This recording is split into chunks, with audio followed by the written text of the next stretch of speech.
The Calgary Flames are in a spot where they can kind of do whatever they want in terms of free agency and trades. With a plethora of cap space, many are suggesting that the Flames take on bad contracts for futures. While this is a brilliant idea, there's another way that the Flames can weaponize their cap space, and that is by signing a veteran that could be worth a lot at the NHL Trade Deadline. Max Pacioretty and the Calgary Flames could be a match made in heaven. We're going to dive into all that and more in this video, but first I want to welcome you to Flames Digest. I'm Mark Griffith. If you're new around here and you love the Flames, make sure you subscribe so you can stay up to date on all the latest news, updates, reports, and rumors revolving around your Calgary Flames. We would love to welcome you to the Flames Digest family, and let's dive in and talk about this flippable forward that was mentioned in the intro of this one. And I mean, you've seen it in the thumbnail. I've already mentioned his name already. You're going to see who it is, but in case you didn't, let's get into it. Flames might be the ideal landing spot for flippable UFA forward. NHL insider Arthur Staple believes Max Pacioretty, yes, Patches, could be a better fit with the Calgary Flames than two teams who are reportedly looking at him. So this article comes from Jim Parsons of the Hockey News. We'll also be taking a look at the original article by Arthur Staple from The Athletic. But either way, that's two guys now that are linking Max Pacioretty to the Flames. And honestly, it would be another Anthony Mantha situation where it would be a short-term, preferably just a one-year contract at not the biggest cost so that it could be easily moved to a contender at the trade deadline or even before then, so that the Flames can get more futures and really doesn't affect us at all because we have to hit the cap floor first of all, and we have so much cap space. It literally doesn't hurt us at all to bring them on. The only way in which it does hurt us is that it could take away a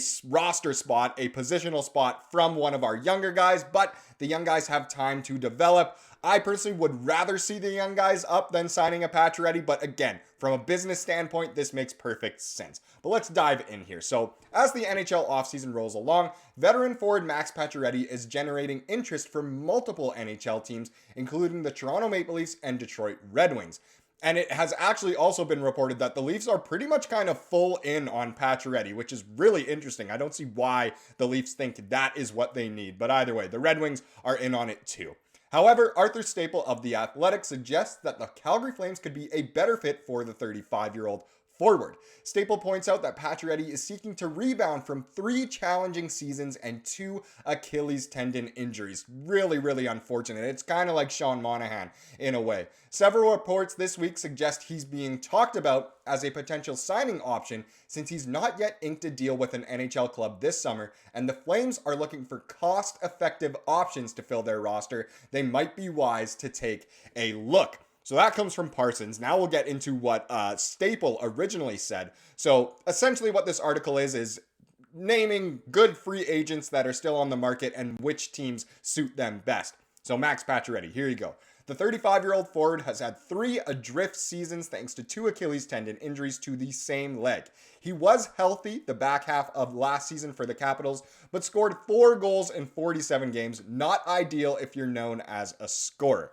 But he's healthy now and has some suitors. The Leafs and Red Wings are reportedly both interested in adding the one-time Canadiens captain. And we've seen in the past, Pacioretty has kind of lit it up wherever he's gone, and then the injuries just really have gotten to him. Disappointing seasons over in Carolina, didn't really play much with Vegas at all, and most recently with Washington, and the stats were bad last year, but he will be healthy this year, so if he's able to play and show off his value, it could end up being a great trade for the Flames.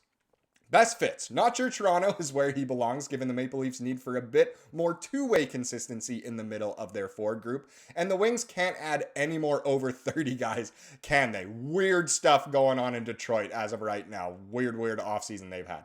Pacioretty has to prove he can put the puck in the net still, so teams like the Hawks, Utah, or the Flames, where he could play a more prominent scoring role, might be the smarter play. That could also turn into a deadline move to a contender if he has a solid season, and Pacioretty would get power play time if he were to become a Flame. Honestly, it's literally like another Anthony Mantha signing, just a little bit higher risk because of his proneness to injury and the fact that he's a little bit older. But if people are looking more at what he used to be able to do, then we know what he's all about. But either way, it essentially would be doing an Anthony Mantha situation all over again. So another roster spot gone, but it could bring back more futures and really doesn't cost the Flames all that much. Let's go back to the other article. So what if Pacioretty becomes a solid trade asset? What if he does play really good? So yesterday, I wrote yesterday, and that's Jim Parsons. I wrote yesterday that GM Craig Conroy is open to making trades with cap-strapped teams or adding players on PTOs to acquire sweeteners. It would make sense that Conroy might also be willing to gamble on players who could have valuable trade cash at the deadline. Pacioretty could be one of those guys, and that kind of goes without saying. In Calgary, Pacioretty could get the opportunity to play significant minutes, potentially making him a valuable asset for the Flames. If he performs well, Pacioretty could be flipped at the deadline to a contending team looking to add scoring depth. This scenario offers a win-win situation for both Pacioretty and the Flames, and potentially whatever team they trade him to, allowing him to reestablish his NHL career while giving Calgary a potential boost in offense, even if only temporarily. And we don't want the biggest boost per se if we're going more for kind of a tank mode over the next couple seasons, but either way, it could end up really benefiting the future. So let me know what you think. Actually, is there one more thing? No, that was it from this chapter. Let me know what you think. Should the Flames go after Pacioretty? Would this be a smart move business-wise? And does it make sense, really? Now, let's get into another option. So essentially, it's another Pacioretty situation, but maybe not as notable of a name, but a Pacioretty situation / Anthony Mantha situation. It's Kevin Labanc, a man who Kelly Rudy, of course, Flames broadcaster, former NHL goaltender, once said he had the best shot in the NHL on a live broadcast. I will never forget hearing that because I was just shocked. But either way, Kevin Labanc, a solid contributor for 8 seasons in San Jose, and he's still only 28. A bit surprised he hasn't latched on anywhere for the vet minimum, but Labanc has also definitely dipped a bit the last couple seasons. So have the Sharks, in fairness. The best fits, one of the rebuilding teams, so Flames, Hawks, Blue Jackets might be the best way to go. Are we being compared to the Hawks now? Man, that really shows that we are fully going into a rebuild mode. Hopefully we can get our Connor Bedard. But either way, this comes from Arthur Staple once again originally. So he's the one who originally said Pacioretty. Now he's saying Labanc. Again, I don't think Labanc would fetch that much at the deadline, but it is another option. For this one, I would much rather have one of our younger guys taking up the roster spot over Labanc, but the fact that Labanc is only 28 means that maybe a team could hop on him. Maybe some of his former teammates are on new teams now and they want to rekindle that chemistry. I'm not too sure. I'm just really trying to grasp at this one, but I would rather steer clear of former best shot in the league, Kevin Labanc.